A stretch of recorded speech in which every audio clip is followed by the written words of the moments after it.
gallery. We're not muted. They said to unmute. Hi, everybody. I am just letting people get situated here. It's just a little bit after 7, but just reminding people to stay muted during the presentation. If you have any questions, feel free to drop them in the chat box and we'll be monitoring those and Adelia can answer them at the end of the presentation. But welcome and thank you so much for joining us for virtual Third Friday speaker series. I'm Sandy Lamb. I work for the Center for Wooden Boats. I can't really see anyone right now because I have too many things up on my screen.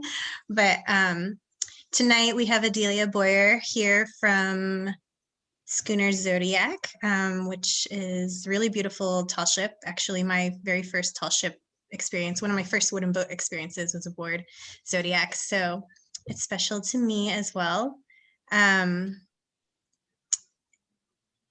I just maybe wait one more minute or two and then give one more reminder and then we can get started.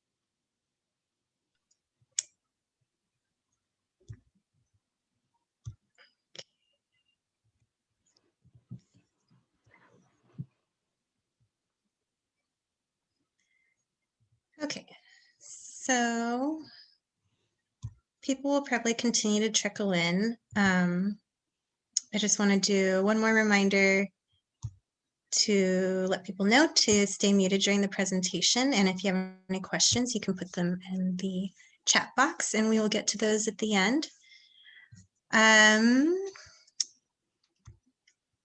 But welcome to our virtual Third Friday speaker. I think this is probably like our 4th by now, I think, or something like that. But it should be fun. So tonight we have Adelia Boyar from Schooner Zodiac, and she is the secretary for the board of directors for the Zodiac and also runs their merchandise online and volunteers as a deckhand.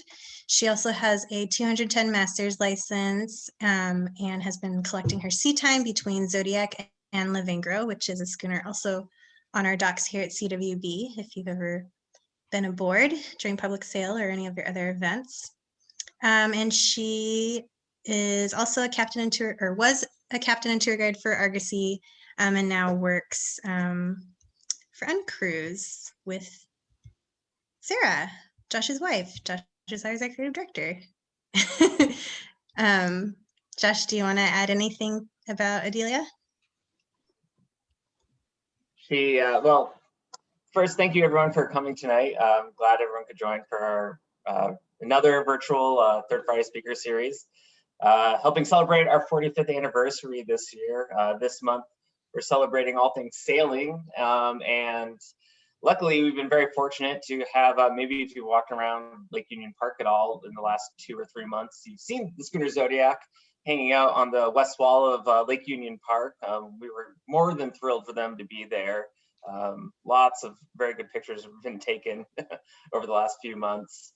You know, it's just the boat, it's just such a marvelous boat. It's extremely beautiful.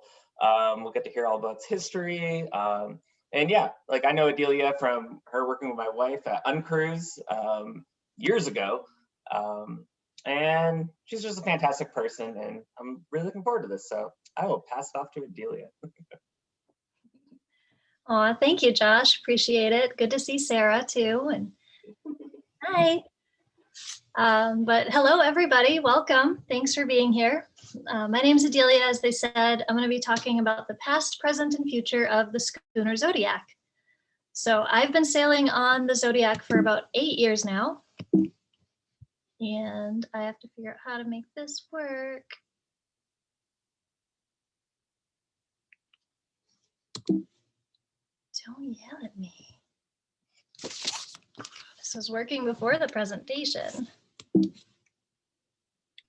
That's how it goes. We just tested it 5 minutes ago. There you go. Okay, we'll start. Oh, now it wants to work just magically. Okay, magic, lovely. So as we said, I've been sailing on the Schooner Zodiac for about 8 years now. I've been working in the maritime industry for over 10 years. As I said, mostly on tour boats and small cruise ships. Most of my sailing experience is on the Schooner Zodiac, although I've spent time in Lake Union on Lavengro and Santana's as well. And I think I'll start by telling you that I once learned how not to sail by creating a square-rigged paddleboard. So I'll start with this story before focusing on the Z.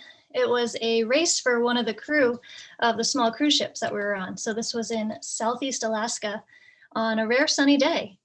We had me, the navigator, in the front telling the steersman where to go, and the steersperson was blindfolded, so it didn't matter that there was a sail in the way. And this rare sunny day was accompanied by just enough wind that as soon as we hit the water, we just started sailing away. I remember the captain was on the fantail waving goodbye, saying, "I'll pick you up in Sitka." But for those of you who understand stability, you know what eventually happened, and we flipped it pretty quickly. Also, square riggers are very different from schooners, it turns out, and I learned on a schooner. So I first saw the Zodiac when she was coming into Friday Harbor. The vessel I was on was leaving, but we got to swing by and say hello.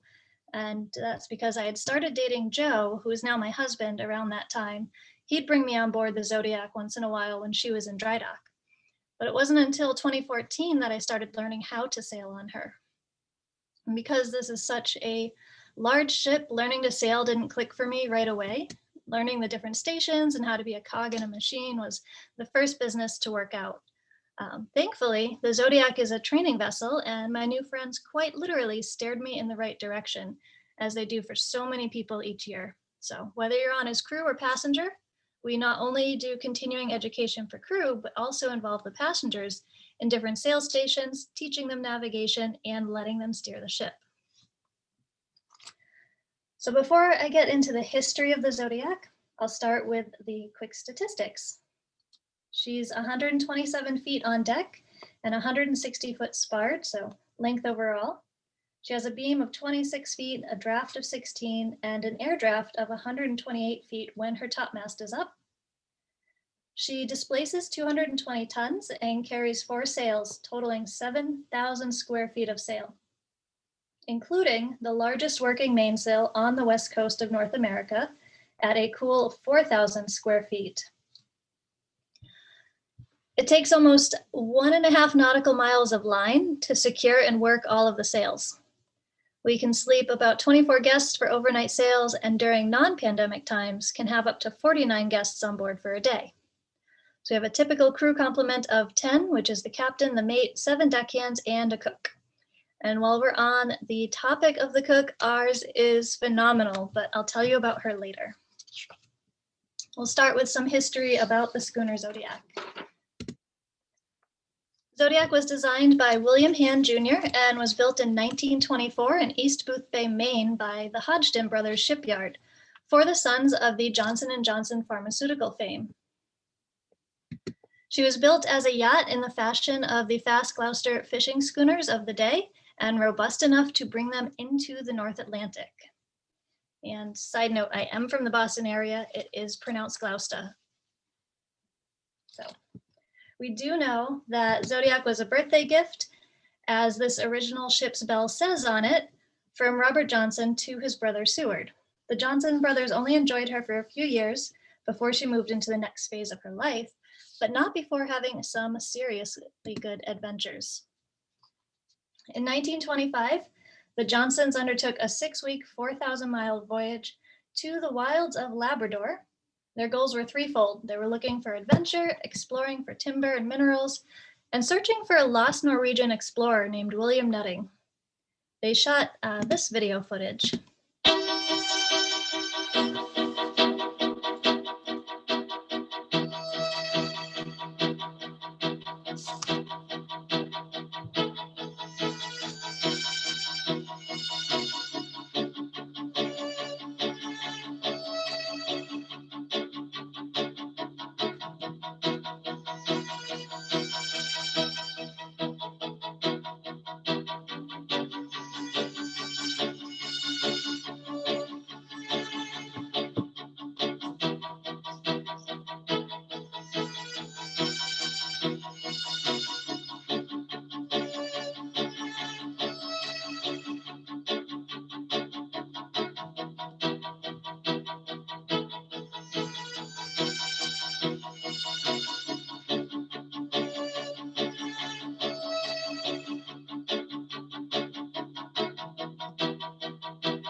anyone notice the icebergs in that video? So they did not find the explorer, nor did they find it as interesting as hoped, leading the captain, Norm Ross, to declare that if he had a choice of 13 cents or all of Labrador, he'd take the 13 cents. So sorry if there's anyone from Labrador in the audience.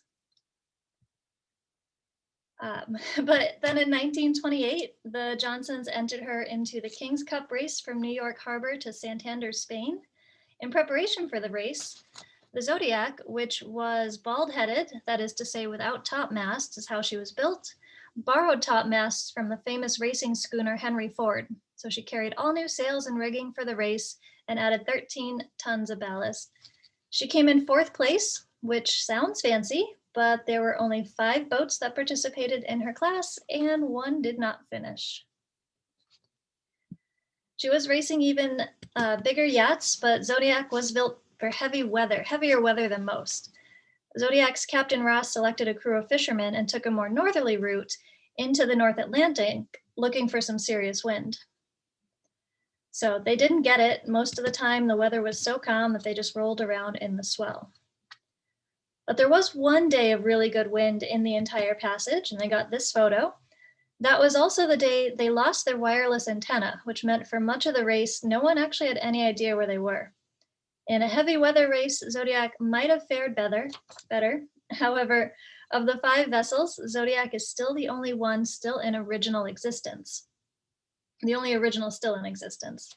So the schooners Elena and Atlantic that are currently sailing are replicas of the vessels that Zodiac raced. So you might say Zodiac won the race that really mattered. A few years ago, the family of Captain Ross chartered the Zodiac for a week to honor him and have a family reunion, which is a really cool idea. Captain Ross was the captain for the entire time that the Johnson brothers owned the vessel. And so I like to enjoy these details about him.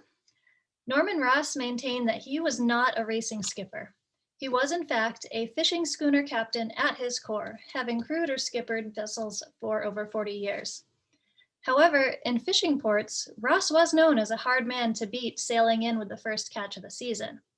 And he was the sailing master of the schooner Columbia when she raced and beat the Henry Ford. One journalist noted, Ross spoke of the new sails many times, addressing his remarks to them personally. He doesn't swear, but he has a vocabulary of pungent and descriptive words which, fitted together properly, would make a Missouri mule skinner stop and wonder how come he has wasted his time mastering common and garden varieties of cussing. And the sails have not yet caught on fire. So after those 5 years of adventures, and in conjunction with the famous stock market crash in 1929, the Johnsons sold Zodiac to Arthur J. Nesbitt of Halifax, Nova Scotia.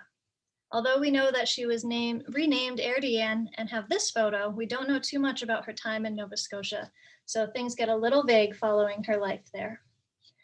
Until 1931, she was picked up by the bar pilots in San Francisco. So here's a photo of her for sale. The bar pilots in San Francisco picked her up again in 1931 to join the schooners Adventurous and Gracie S. And she was with them for many years under the name California. Zodiac's trip from Halifax to San Francisco via the Panama Canal was not without incident. Thrashed by storms on the voyage and with engine troubles throughout, Zodiac broke her propeller shaft about 180 miles south of San Francisco, but was able to make emergency repairs.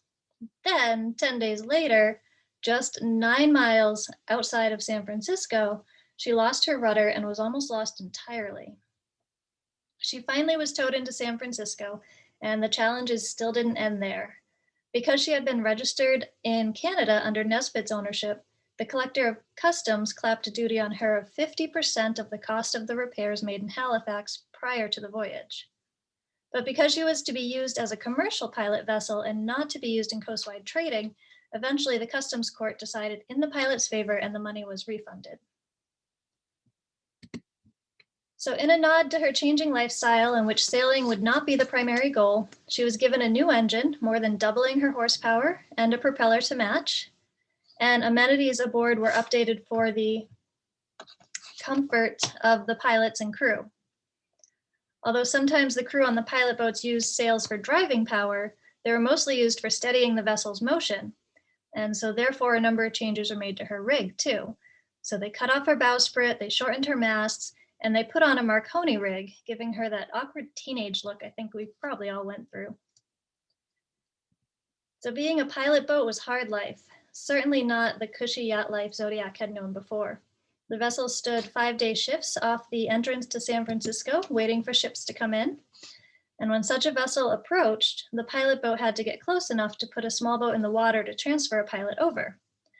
So bringing the Zodiac, aka California, in close enough to transfer the pilots was a perilous proposition, especially in heavy weather. When we scanned the vessel and had a 3D model made, we discovered that the port side is not actually symmetrical to the starboard side, being about 3 inches narrower. And we surmised that this was due to getting knocked about a bit transferring pilots. More than once, incoming vessels actually hit the California's bow. And once the bow was virtually sheared off, the vessel could have been lost were it not for the quick thinking and action of the pilots, who moved as much weight as aft as possible and then actually backed the boat into San Francisco, which reminds me a lot of a book that I read called The Boat Who Wouldn't Float. If any of you have read that, you'll see the resemblance there. I thought that was a great idea for the pilots to save the California. So with the boats rocking and rolling so much, the pilot's skill wasn't jumping from boat to boat, usually with encouragement from your shipmates. One of Carl's friends, who most of you may know, Kitty McCoon-Hennick, she went on a lot of scouting trips to check out the California and often got to go on a ride with the pilots out for a transfer. Luckily, she was small enough that they actually picked her up and would toss her over to the other boats. So, whee goes Kitty. It's a really fun story. If you know her, you should ask her about it. As time went along, the pilots used the sails for propulsion less and less, so it became fairly rare to see her on station with more than just a main staysail. Many people ask us about the meaning of the 8 on our mainsail. When we used to participate in the tall ship races down the coast, all the participating vessels had to have a number on their mainsail to facilitate easy identification. And 8 was the Zodiac's number as a pilot schooner, so we thought that was a fitting choice. But I should mention, though, that the pilots sometimes swap sails around as needed, so there are photos of the ship with different numbers on the sail. San Francisco is also where she would have first seen her little sister, the Adventuress. So their stories begin to cross here, and we have a long history together from there. With the purchase of the California, Adventuress became the backup vessel for the pilots. And I'll mention here that the Adventuress flies the number 15 on her main, which has the same origin as Zodiac's 8. So San Francisco bar pilots began to retire their schooners in favor of smaller, faster vessels. And California eventually retired in 1972 as the last working pilot schooner in the United States, besting the schooner Roseway out of Boston by just a few months. And so we begin to enter Miss June and Captain Carl. First, the Adventuress was purchased and brought to Seattle first for a nonprofit called Youth Adventure, which mostly catered to Mariner Scouts and later the Sea Scouts. Youth Adventure was June and Carl Merer's dream to teach young people all about maintaining and sailing wood sailboats. So after many years of restoration, the vessel finally got her Coast Guard certificate of inspection to take on passengers. Youth Adventures was a success, and Carl Merer and his crew were well known in schooner society. So his son Tim was mate for the Adventuress for much of his younger years, and we'll see photos of him throughout too. So then Tim, his brother Mikey, and their friends were made aware of another schooner in San Francisco that could use some restoring. In 1972, the Zodiac was sold. Tim and Mikey and their friends bid on the ship, as did a man named William Coolidge, but were outbid by an aging captain of the name of Chet Vinningstat. After a few years of neglect, Chet decided to bring the ship north to Newport, where he and his wife lived. So the vessel needed a lot of work and a crew to bring her north. Kitty and Mikey joined the crew for the transit from Sausalito to Newport. And Many of the other people that were involved were not as proficient at schooners or boats at all, but they were opportunists, and Chet was forever the optimist. So the ship spent a few years sitting in the mud in Newport, having bits of work done here and there by Chet, the Merrers group, and even Coolidge showed up from time to time. After Chet died, Admiralty court proceedings took place and gave the majority ownership to the Merrers group, but did award 5% of the vessel to Coolidge, possibly due to Coolidge threatening the judge. But the majority ownership gave the Vessel Zodiac Corporation legal standing to bring the ship north to Portland to continue working on her. So the group showed up in Newport and left on the ship within hours, and the passage was nerve-wracking. With the vessel in poor shape, compounded by a tense and prolonged crossing of the Columbia Bar with an unhappy engine and making literally no progress against the current, Coolidge came along too, and he and Carl did not get along. So the Zodiac sat on the Columbia River for a while, since Carl's sons had to find transportation from Seattle to work on the boat when they could.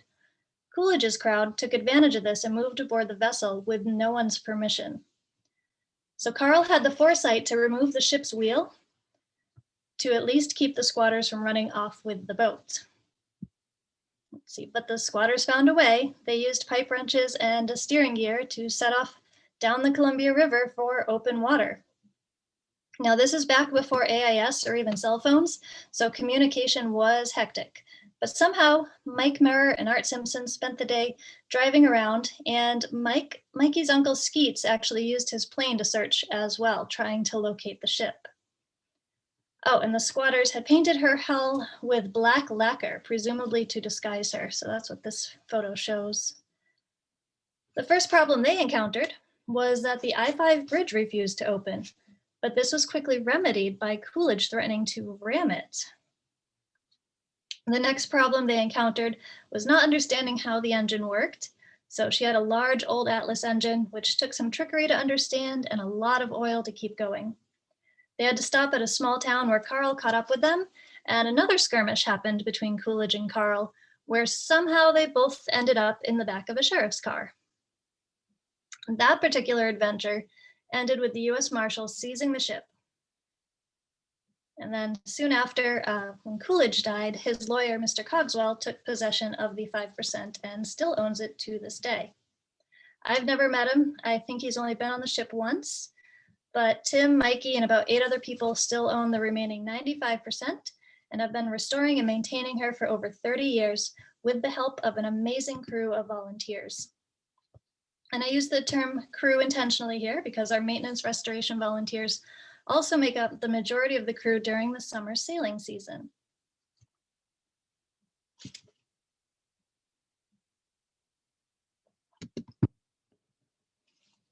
So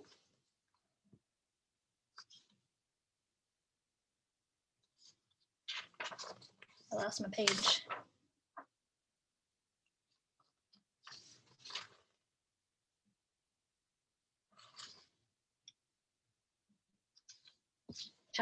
There we go. One of the very first things the newly formed Vessel Zodiac Corporation did was to restore the ship's original name, Zodiac.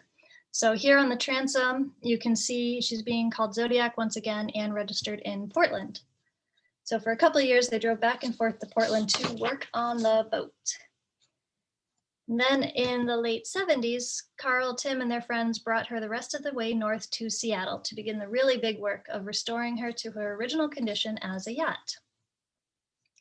In 1982, Zodiac was placed on the National Register of Historic Places as work continued, thanks very much to Miss Kitty's efforts.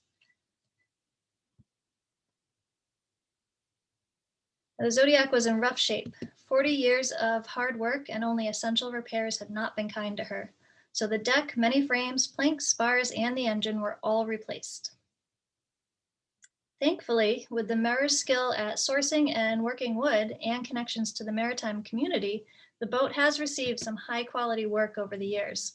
Our deck house here was built by famed Seattle shipwright Frank Prothero. The interior and cosmetic work began to make her ready for passengers while they worked also towards her COI. And it wasn't all work and no play, though. In order to strengthen the ship's community, they occasionally took the ship out for crew trips. At first, without a usable sailing rig, the trips were under motor power, but rebuilding the rig was priority. And as the restoration progressed and sails were acquired, they started doing more sailing trips in Puget Sound. So this photo was taken on her first day back under sail since leaving the pilots. Those sails were secondhand, and they were so tired that after each trip, the crew had to sit around drinking beer and repairing the new tears in the sails. So it is this camaraderie that allowed the restoration to continue until the ship could get certified for carrying passengers. Luckily, the ship was able to earn a few bucks here and there as a dockside attraction, vessel hosting parties and the like. So a fishing adventure off the coast was a crew favorite. The lazarette was retrofitted with huge freezers and long poles were rigged out to troll for albacore, although that's not an albacore in the photo. The boys figured during the gas crisis that they could sail out, use the diesel to troll, and then sail back. There was a little hitch along the way, though. There was a lot of crud built up in the bilges, and while that was fine on flat water, when the ship rolled, the pump filters needed constant attention. So on the first trip out with foul weather between Port Angeles and Cape Flattery, Mikey slept with a 20-minute kitchen timer to get up and change the pump filters. They made it to Astoria, provisioned, and headed out 50 miles off the coast to go fishing. They ate like kings, salmon every night, but never caught or even saw a single tuna. So it is worth noting that as a wood-hauled vessel over 100 gross tons with an engine, Zodiac cannot be inspected by the Coast Guard as a passenger vessel. That she is now is literally due to an act of Congress. So in 1990, a rider was attached to the omnibus spending bill to allow Zodiac to be inspected. And then in 1991, with a shiny new COI in hand, Zodiac moved north to the newly completed Fairhaven Cruise Terminal in Bellingham to be closer to the San Juan Islands for sailing trips. She continued to spend winters at North Lake Union until the fall of 2009, when her dock there was condemned and she moved north permanently. The large wood shop that they used by Gasworks is now in use by CWB. So she continues to be maintained in the winter by a small army of volunteers who in turn get to teach passengers sailing in the summer. The ship offers salmon dinner sails most Fridays, as well as 3 to 4 day adventures in the San Juans with different themes, but always with as much sailing as we can fit in and the wind allows. The most popular is the seafood and wine cruise, which is exactly what it sounds like. And we timed this trip for the opening weekend of Dungeness crab season. We take our pots out and catch as much fresh crab as we can. The seafood and wine cruise is a seafood lover's dream since our cook incorporates seafood into almost every meal. This would actually be a great time to talk about our cook, Kaz. Kaz is a magician when it comes to food. She's spent more than a decade cooking on tall ships, including crossing the Atlantic several times. So between that and her youth spent abroad, she has visited more than 50 countries, and her fare reflects it. She cooks so many different dishes that she almost never repeats anything in a given season. For real. You name it, she can cook it. And if you can't name it, she'll still cook it. And she'll happily tell you what it's called too. She's also got a great blog that I encourage you to follow. It's called Seasoned at Sea, where she shares some of her amazing recipes. And thankfully, Kaz has been with us for 6 years now. And yes, if you've wandered past the ship and noticed our amazing barbecue, Kaz uses that puppy all the time. Now we also have a lighthouse cruise visiting all the lights of the San Juans, doing drive-bys on a couple of the Canadian lights in Boundary Pass and Harrow Strait, and often ducking across the strait to check out new Dungeness. And one thing we have a lot of fun with is joining forces with local businesses. So we team up with local microbreweries to offer multi-day brewery cruises and evening ale and sales on Bellingham Bay. We also collaborate with local yarn and bookshops to offer nautical knitters and books of sale. And those are 2 of our most popular ones. They are really fun. All the while, we're incorporating sail training for her guests and crew. Every guest has the opportunity to help handle the sails, learn a bit about navigating, and take a turn at the helm under the guidance of ever watchful crew. We also carry a sailing dinghy for those interested in getting some more small boat experience, or once we're at anchor, after spending the day under sail on the Zodiac is just not enough. And we also have a mini Z that we use to teach sail theory, and we explain how all the pieces of the rig work together. So this sail training is not only a great experience for our guests, but also for our crew. Most of our crew have careers outside of the maritime industry or have retired from other careers. So it's one of the things that makes Zodiac really different that a lot of tall ships don't have, is that most of our crew are not professional mariners.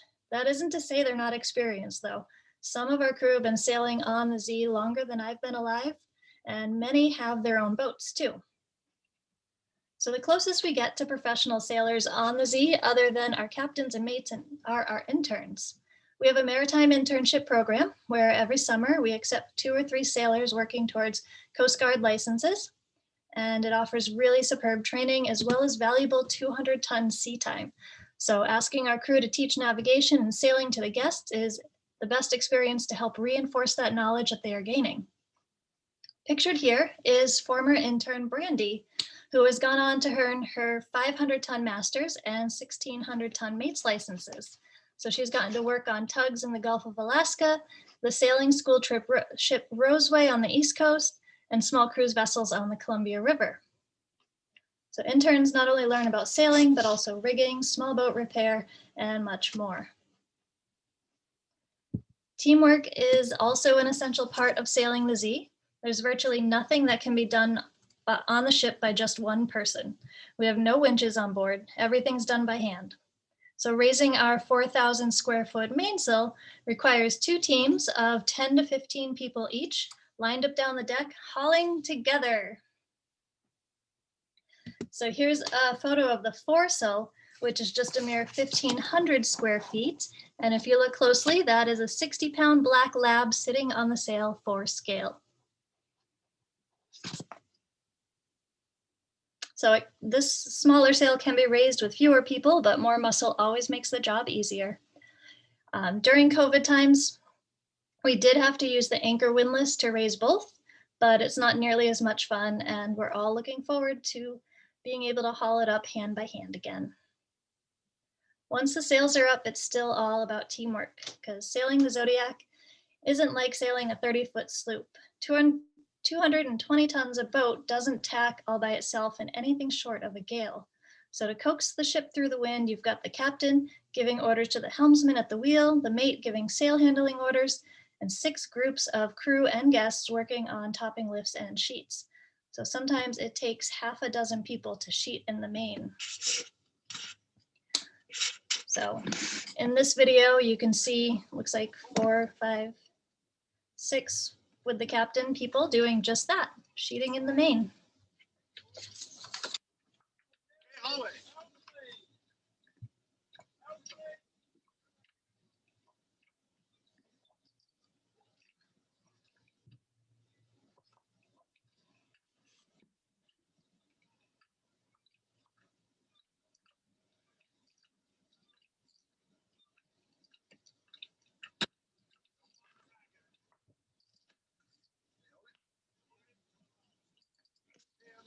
One, two, three, drop it. Ready to sit down. Sit down. Sit down.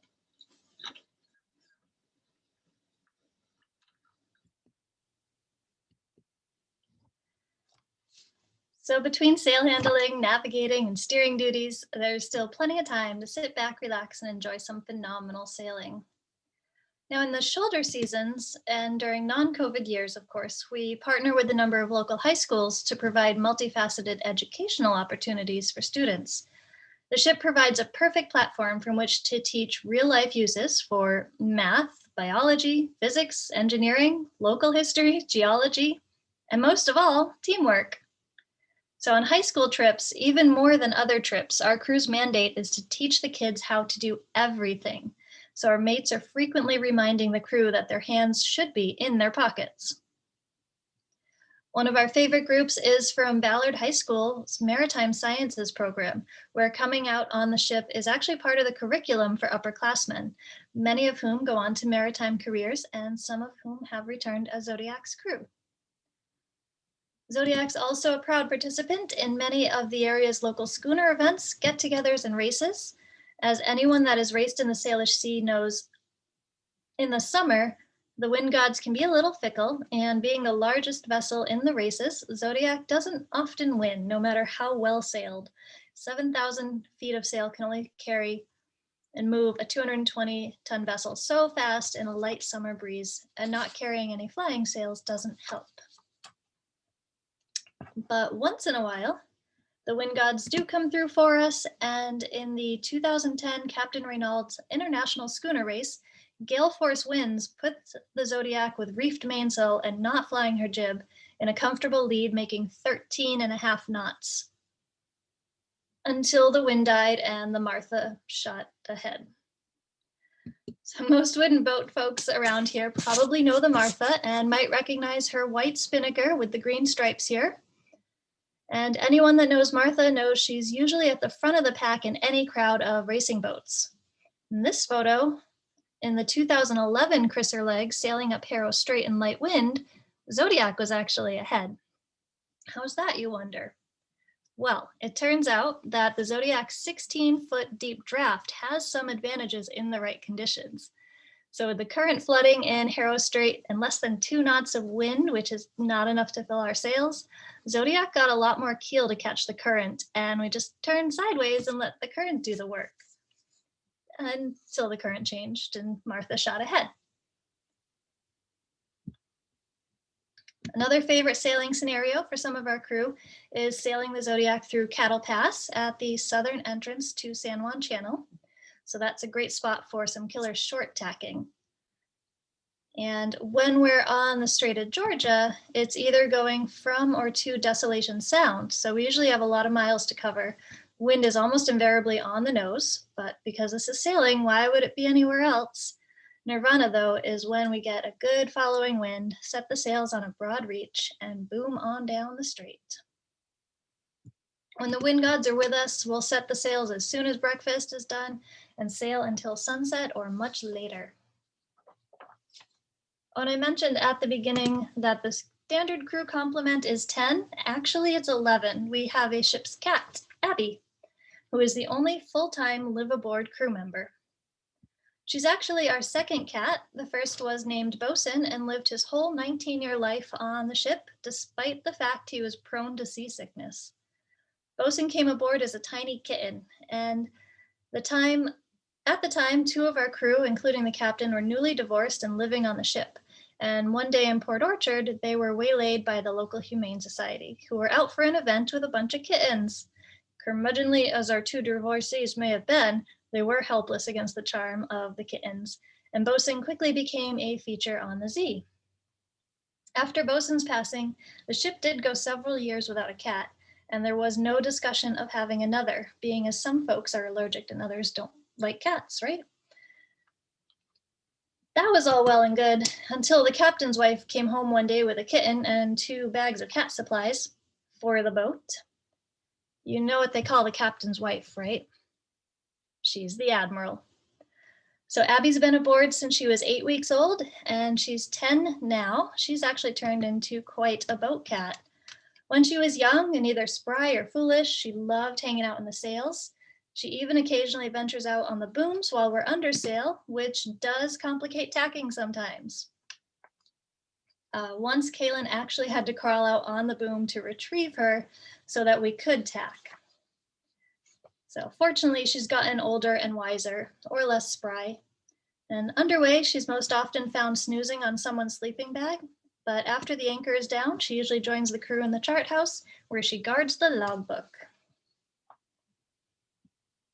And then, as anyone knows, cats can tell you that they have a mind of their own. So during winter maintenance, occasionally that presents challenges. Bosun, for example, stepped in fresh white paint in the waterways one time, then proceeded to hop up onto the brightwork.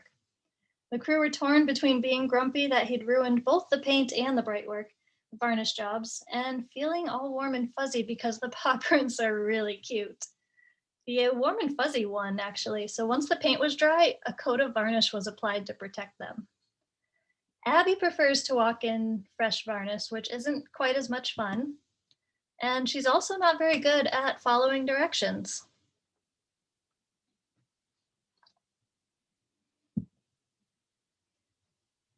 So the most recent dramatic thing to happen to Zodiac was her demasting in September 2010.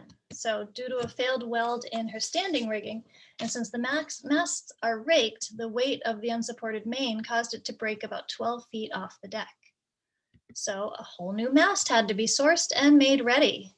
The tree for the mast, which had to be 18 inches in diameter of sap-free wood 90 feet above the ground, was actually found in a privately owned stand near Monroe, Oregon. We trucked it to Aberdeen and turned it on the Grays Harbor spar lathe. So it is to this day the largest spar that they've ever turned. So thank you to Grays Harbor. So getting the mast through the streets of Bellingham to the ship was another grand adventure. I think only one parked car suffered any kind of damage from the oversized load of 114 feet. And they were actually parked in a space clearly marked no parking in anticipation of the difficult turn. So as you know, maintenance on boats never ends, especially wooden ones. Every winter, we usually downrig, cover her up, and start varnishing and other restoration work. So fun side note about this photo, the body of the skylight there is actually original to the ship. Here's a great video showcasing our winter work parties. We put the winter cover on, keep it dry in here. It's raining today, but we're sanding things down, fixing up the varnish. So there's a lot of hand sanding so that the varnish rubs up. We're getting it ready for the summer. There's a great deal of exposed wood, all the railings and all the fittings and doors and everything. Everything gets sanded down. You know, it's exposed to rain and salt water all summer long. There's a lot of elbow grease all winter long.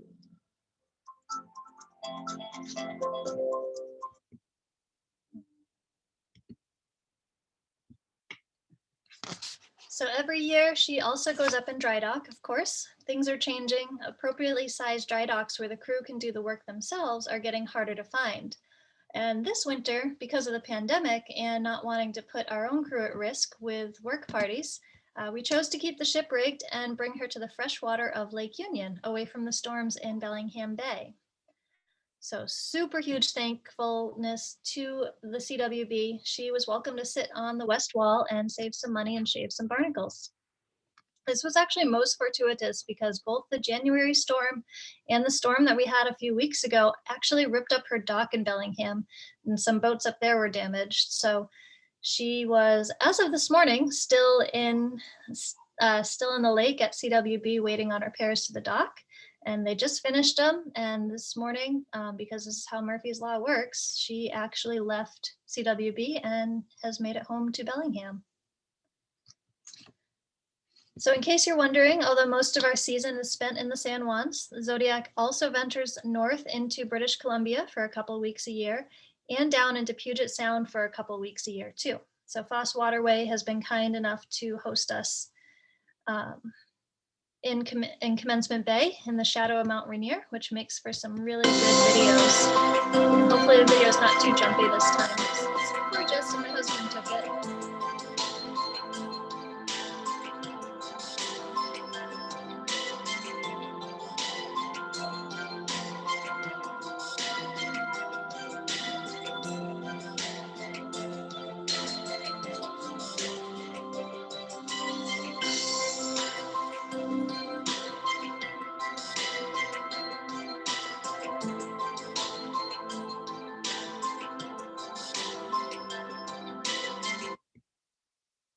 We also usually spend a week or so here in Seattle sailing from CWB.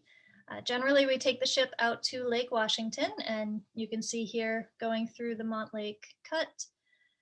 But a few years ago, we had a charter group for which their schedule did not work with the scheduled closing of the bridges during rush hour. So we actually got to sail in Lake Union. I wasn't on this trip, but I would have been so interested to see. how that worked, because let me tell you, it may look like a reasonably sized lake from a Blanchard or even a 30-foot sloop, but it gets a lot smaller on a 160-foot schooner.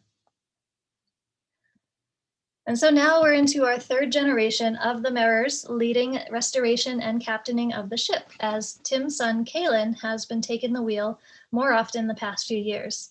So it is with Kalen that actually the idea for a nonprofit in Bellingham came about. He sees the trade skills becoming lost and the dry docks moving away. He knows all about Honduran mahogany because it is all over the Zodiac, but you cannot source it anymore. So to keep this love for restoring and woodworking and wooden vessel maintenance alive, we want future generations to see what can be accomplished with these skills. So Bellingham is the perfect community to do it in. The location is accessible, and with Port Townsend on the peninsula and CWB in Seattle, it makes perfect sense to include Bellingham as a wood boat haven. So the possibilities for Puget Sound are endless since it's always had a maritime history.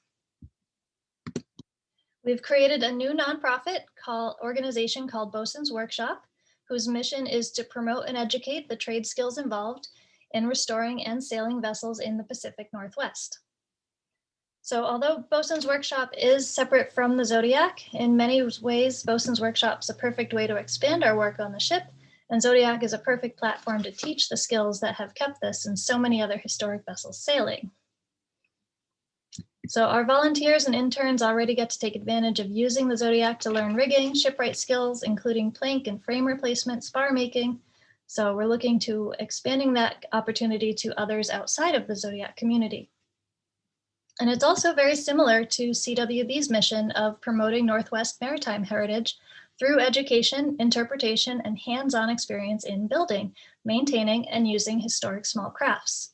So working closely together, we can definitely accomplish so much.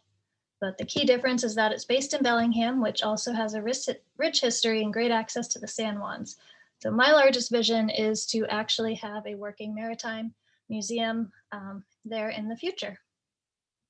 And we already have a team of volunteers to pull from the Zodiac who are excited to learn more and other applications, but having the Zodiac support us to start gives us the confidence that we need to, I think, succeed. So I get really excited talking about it. I hope you'll follow along on that next chapter, and please reach out to me with other thoughts or ideas because I love to collaborate with people. So this is why, along the way of establishing this nonprofit, I get to work with so many other great nonprofits already. It's just really important to me to be transparent and to share this sense of community so that we all get to thrive. It certainly takes a village to raise the maritime industry. But that's another story stemming from the Zodiac, but steering on its course. So I hope you've enjoyed some of the stories I've shared with you on the Schooner Zodiac today. There's definitely going to be more adventures in the future, and maybe you can be a part of them too.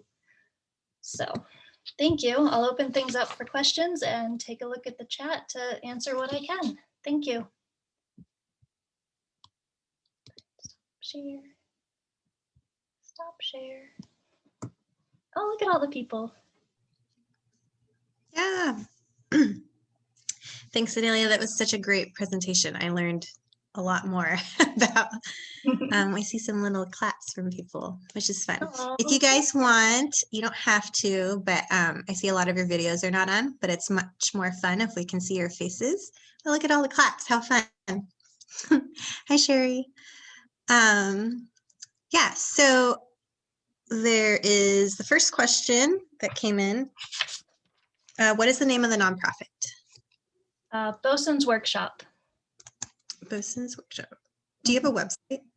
Not yet. So we just had the Secretary of State approve it on March 17th. So we're barely a month old and still getting all the those little details established first. Fun.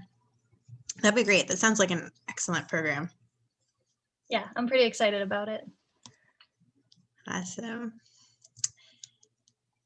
Does anyone have any questions? Feel free to jump in because this is the fun part where we all get to be together virtually.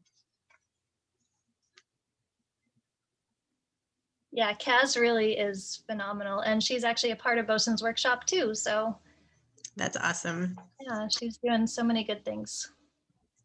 My first experience on Zodiac was It was before I really was sailing on tall ships, but my partner at the time had chartered Zodiac for a sunset cruise. And so Kaz made this incredible like salmon something, whatever. But what I remember was the bourbon bread pudding for dessert, Oh, which that is one of my sounds favorite good. desserts. It was so good. And that was super memorable for me. That's awesome. Well, she doesn't often repeat recipes, but I'll have to ask her to make that one again. Yeah, it was delicious. There's a question in here. Who works on your programming, and do you have volunteers who handle that part specifically? Yeah, we try to have.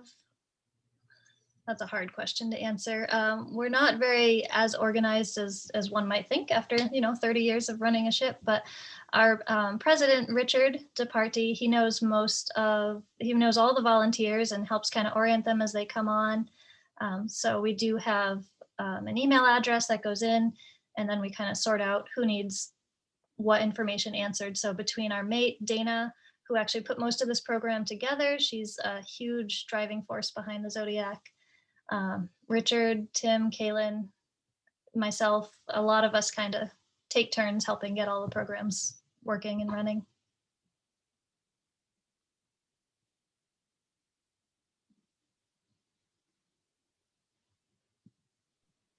What kind of programs do you see running with the new nonprofit, out of curiosity? To start, I mean, we're going to be heavy on educational programs, but a lot of it's going to focus on maintaining and restoring. Wooden vessels are what we have to start with, but we don't want to just specify it to wood sailing vessels, right? We want to be able to maintain and restore all kinds of vessels out there, as there's so much aging in our fleet in the maritime history around Puget Sound right now. So yeah, the programs are starting with restoration projects. How did you find starting a nonprofit? Was that process easy? No, no. Kaylin and I kind of got together and we're like, okay, we're going to do this. What do we do? We spent 3 years actually researching and getting to the point where we are right now. And it's really, really starting to be at the point where we can present it to people. If this is my first time actually like telling people that that's a thing now. So we're still getting all the little bits, and there's so many bits and pieces, all this little curmudgeonly stuff that we got to get through before we start. Super exciting though. Yeah, thank you. Excited to see where it's gonna go, for sure. Thanks. Yeah, I get really excited. Like I said, like Bellingham's a great place to do this. Like we can be like as cool as Port Townsend someday and have all these regattas and crazy things. And yeah. I completely agree. I think when I first started working at CWB, I was like, why isn't there a CWB in Bellingham? It seems like a really great area. I mean, I went to school in Bellingham, so I am a little biased, but it is a really great area and tons of access to maritime professionals there. Yeah, exactly. There's a lot of maritime professionals. There's a lot of educators. There's a lot of students who want extracurricular hobbies and things to learn. And yeah, being right there by the San Juan Islands, but access from the mainland makes it a really accessible place. So, and it's beautiful with Mount Baker in the background. Yes. Yeah.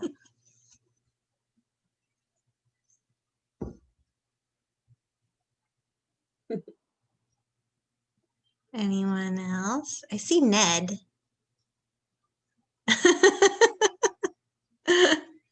Ned usually has all the questions. Just know that as I will most certainly be starting volunteering as soon as I possibly have the time. So I will see you hopefully a lot. Yay. That's awesome. Yeah, time with people has definitely been the hard part, right? Everyone has a million things going on these days. I am not familiar with the Shenandoah that has Robert Douglas sails. Is that a vessel here in Seattle? Looks like Randy is asking that question. Yeah, I'm not sure. Randy, you're muted in case you're saying anything. Oh yeah, There he is. it's on the East Coast, out of Martha's Vineyard. Vineyard Haven. Oh, And okay. it's a schooner that's a replica of the East Coast schooners. It's really beautiful, but they take crews out like you, and but not as extensively. Oh, awesome. Right. They have no engine. They use a Oh, really? little yard boat. That's exciting. You don't find many vessels without engines these days of that size. Right. The question is, how many people can Zodiac take on the day sails with COVID?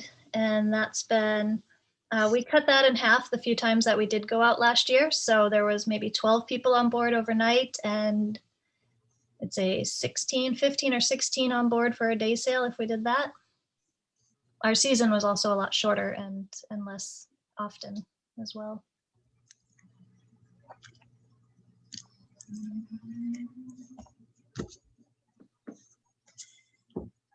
What is the plankton? And how big are the frames? Jeez. That's a boat right question. I'll take you on a little trip. Maybe you can figure this out. It's 3-inch thick oak plank on oak frames, 18-inch on center, I believe. Thank you, husband. That's amazing. There's the 3D imaging. I don't know how well you can see that on the wall. That's awesome. Yeah, so 3-inch thick. How long did it It take you also guys has a- to? Oh, go ahead. It also has a 3-inch thick oak plank on the inside for its ceiling as well.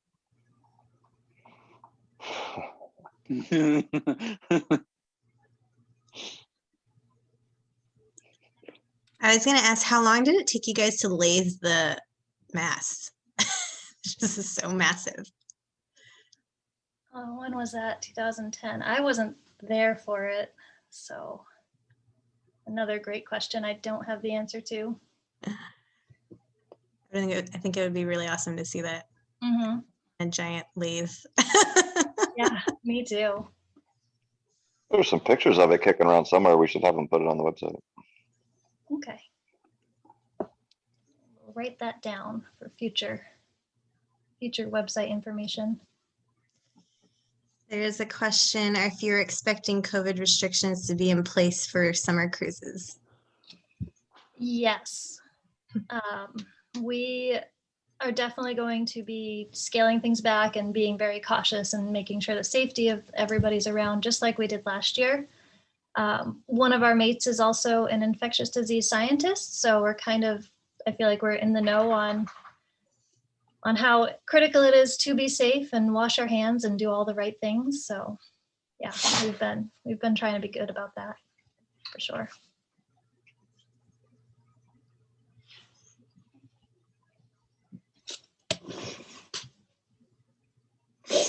Commented saying they worked at Grays Harbor Historical Seaport last summer and got to see the lathe.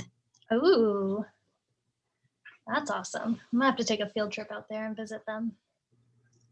Yeah, I've actually never been down there. Been on their boats everywhere else except for Grays Harbor. Yeah, and they have some really good educational programs that I've been looking at. Speaking of nonprofits and learning how we can all work together, Grays Harbor is definitely got some cool stuff going on. So I hope to meet some more people over there. Hallie Boyd being one of them, whose name I would love to put a face to.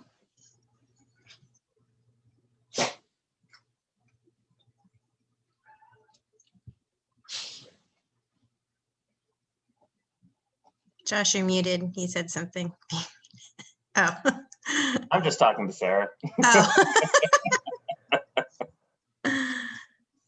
Oh. No, I mean, just thank you so much, Adelia. I mean, this is such an amazing presentation.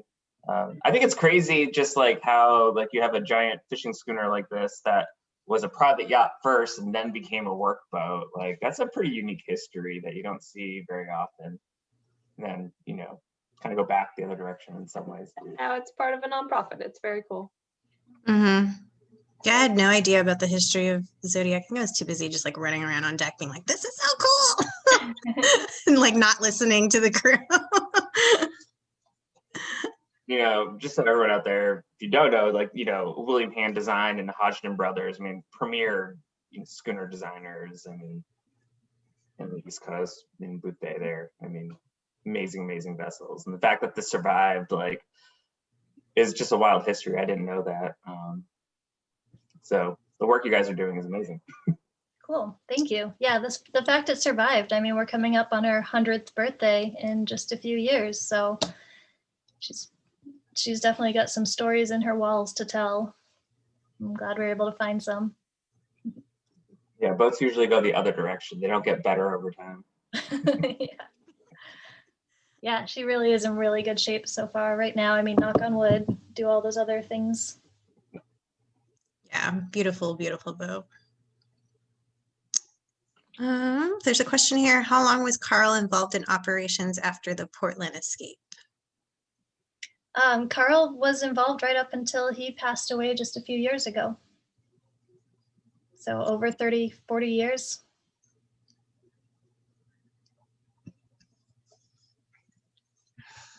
I thought someone mentioned it. I thought tall ships couldn't get into Lake Union anymore. Do you have to do something to be able to fit under the Aurora Bridge? We actually just barely fit under the Aurora Bridge. So even we didn't have our topmast up when she was at CWB this winter, but with our topmast, it's 128 feet and the Aurora Bridge is like 160-ish. Same with the I-5 Ship Canal Bridge. So we barely squeak under those two bridges, thankfully.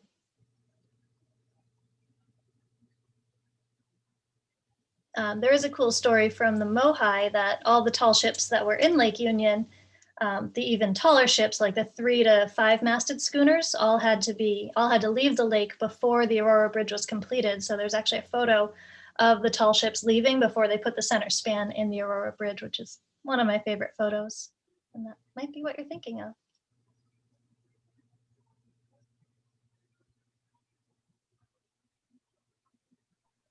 Speaking of that, how long does it take to tack across Lake Union? She only sailed that one day in Lake Union, and I can't imagine it.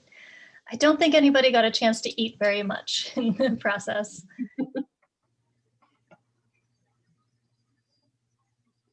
It's a bummer. Doesn't look like Marty's on the call, but he sailed on Suva at the festival, which is obviously a much smaller schooner. But he was saying even on Suva, it was like, you know, back, you know, every minute, not even. So I can't imagine what Zodiac would be like on that lake.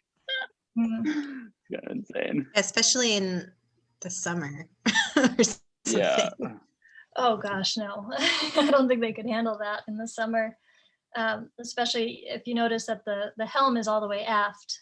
And so looking forward, like you don't see like a third of the lake when you're looking from the back. And a third of the lake is usually covered in kayaks and paddle boards and all of that. So I don't think they could comfortably do it in the summer. I know 2 years ago when we came into Lake Union, it was during duck dodge and we had to just skirt around the right side of Lake Union the whole time. Yeah, no, I remember that day actually, because I was driving one of the Argosy boats and I was coming from Lake Washington and I was like, oh, I'm gonna go meet the Zodiac in Lake Union. And I turned the corner and I was like, nope, it's duck dodge. And I turned and left because I was on one of the bigger Argosy boats and I saw the Zodiac just kind of hugging the corner, hugging the shore over there. We just gotta get to our dock. But it's funny that when everybody wraps up at duck dodge at the end of the day, they're like the size of the Zodiac when they're all rafted together. I love how everyone avoids Lake Union on Tuesday nights in the summer because of duck dodge.